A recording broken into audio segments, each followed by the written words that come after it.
in shutting down, which we're in the process of doing, shutting down USAID, the reason for that, as opposed to simply trying to do some minor house cleaning, is that as we dug into USAID, it became apparent that what we have here is not an apple with a worm in it, but we have actually just a bowl of worms.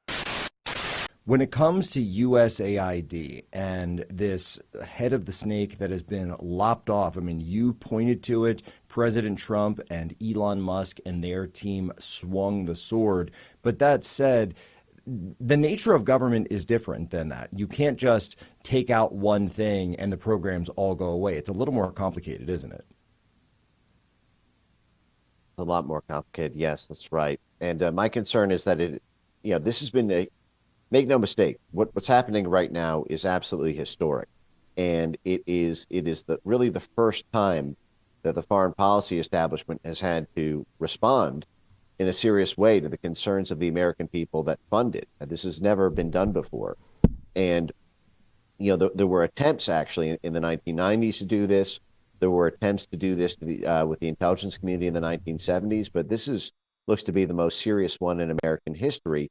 At the same time, we should be rejoicing and cheering it on, but we cannot make the mistake that the Brexit movement did in June 2016, when everyone popped the champagne at the moment of that referendum, but Brexit, in fact, was thwarted in terms of Brexit in practice by all the layers of subsequent pushback and resistance that effectively 180'd the whole reason for Brexiting in the first place. And today, the UK is run by the UK Labour Party, which is the most tyrannical government perhaps in the entire world right now. It's arresting people for clicking the retweet button.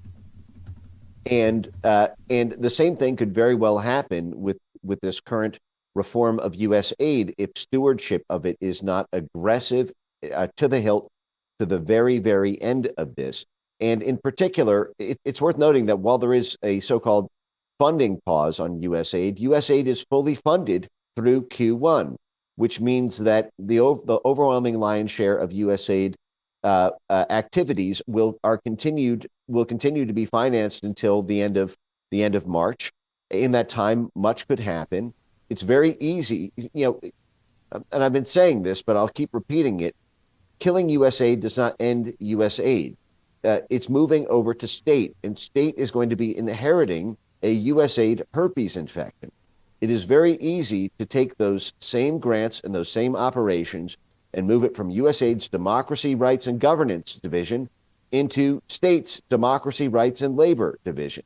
There's parallel offices for state and USAID in almost all respects. This is the same reason that it wouldn't make that much of a difference to shut down the CIA and simply park the CIA out of the State Department, which was the initial plan in 1948.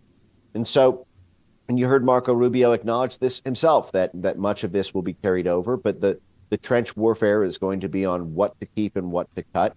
And every step of the way, you are going to have a solid block of congressional Democrats, plus a critical component of defecting blob Republicans who are going to want to keep that rift going. Many of the key Republicans are their donors and constituents are on USAID payroll, and they will fight for their political lives in order to save USAID in function. That's exactly. Even if it terminated. In fact, which means we need pressure.